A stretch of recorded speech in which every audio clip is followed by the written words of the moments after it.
से आगे बढ़ रही है। सीबीआई की टीम घटनास्थल पर 3 बार जा चुकी है। आज एक बार फिर से घटनास्थल पर टीम जाएगी। सीबीआई की टीम आज भी घटनास्थल से अहम सबूत जुटाने की कोशिश करेगी। वहीं सीबीआई की टीम ने घटना के वक्त ड्यूटी पर तैनात रेलवे के तमाम कर्मचारियों को नोटिस जारी करके उनको पूछताछ के लिए बुलाया है। सीबीआई के सामने सबसे बड़ी चुनौती यह है कि वो हादसे के जिम्मेदार लोगों का पता लगाए। वहीं सरकार अब शवों की पहचान करके उनको उनके परिवार वालों तक पहुंचाने में लगी है। तो सीबीआई एक तरफ जांच में लगी है, तो दूसरी सबसे बड़ी चुनौती सरकार के सामने उन तमाम शवों को उनके परिवार तक पहुंचाने की है। शवों की शिनाख्त, फिर उसको उनके घरों तक पहुंचाना, सरकार इस जिम्मेदारी को भी निभाने में लगी है।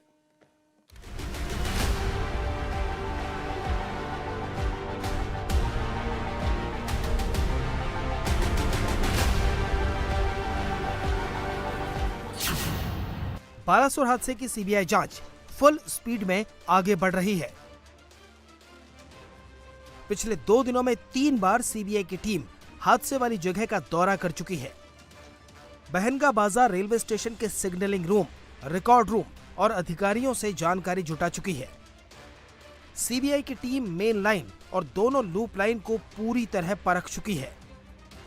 आज एक बार फिर सीबीआई की टीम घटनास्थल पर होगी। 6 सदस्यों वाली टीम आज मौके से कुछ और सबूत जमा करने की कोशिश करेगी। जांच को आगे बढ़ाने के लिए सीबीआई अब रेलवे सुरक्षा और फॉरेंसिक विशेषज्ञों की मदद भी ले सकती है।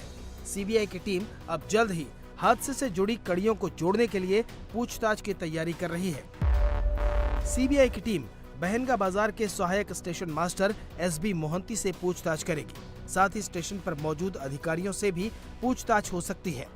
वहीं सिग्नल और ट्रैक की देखरेख करने वाले कर्मचारियों से भी पूछताछ होगी।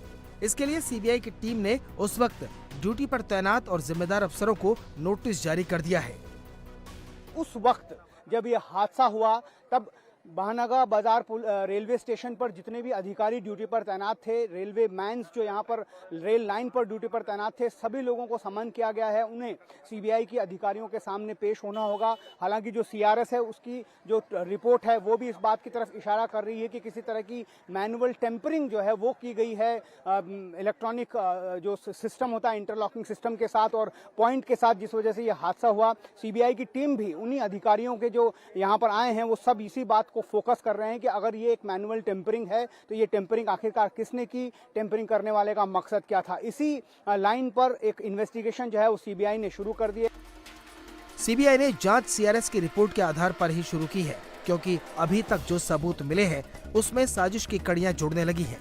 साफ है कि उस दिन जो कुछ हुआ वो बिना इंसानी दखल के नहीं हो सकता। ये इंटरलॉक्ड गेट है, वो गेट बंद करेंगे। गेट बंद करने के बाद हम जो लाइन में गाड़ी लेंगे। सर गेट बंद होगा तो फिर कैसे मतलब ट्रेन आएगी? बता देता हूँ, वो गाड़ी जो लाइन में हम लेंगे पहले वो गेट को तो बंद करना पड़ेगा। वो इंटरलॉक्ड गेट है, जब तक ये गेट बंद नहीं होगा रोड ट्रैफिक के लिए। जी, वो रोड ट्रैफिक गेट है, तो वो गेट जब तक बंद नहीं होगा कोई भी सिग्नल कोई गाड़ी को कोई लाइन को नहीं होगा। नंबर 1। नंबर 2 रे हम जो लाइन में गाड़ी लेंगे वही गाड़ी का सिग्नलिंग हमारा सिस्टम है। वो जो रेड बटन दिख रहे और रूट बटन है, वो दबाने के बाद वही रूट में ओनली गाड़ी आ पाएगा। आप अगर ये रूट में रूट लगा के रखेंगे और वो बटन इधर दबाएंगे, वो सिग्नल होगा ही नहीं, किसी के हालत में नहीं होगा। वो सिग्नल होगा तब होगा। तो ये है सिग्नलिंग बटन, ये है रूट बटन। आप जो रूट में गाड़ी लेंगे वही रूट का सिग्नल दबाना पड़ेगा, तब जाके सिग्नल होगा। कौन दबाता है? वो हम लोग पैनल से होता है। अब तक की जांच और रेलवे सीआरएस की रिपोर्ट को देखें तो जो 3 थ्योरी सामने आई हैं, उस पर सीबीआई काम कर रही है। थ्योरी नंबर 1, रेलवे कर्मचारियों की लापरवाही से सिग्नल लोकेशन बॉक्स को नुकसान तो नहीं हुआ।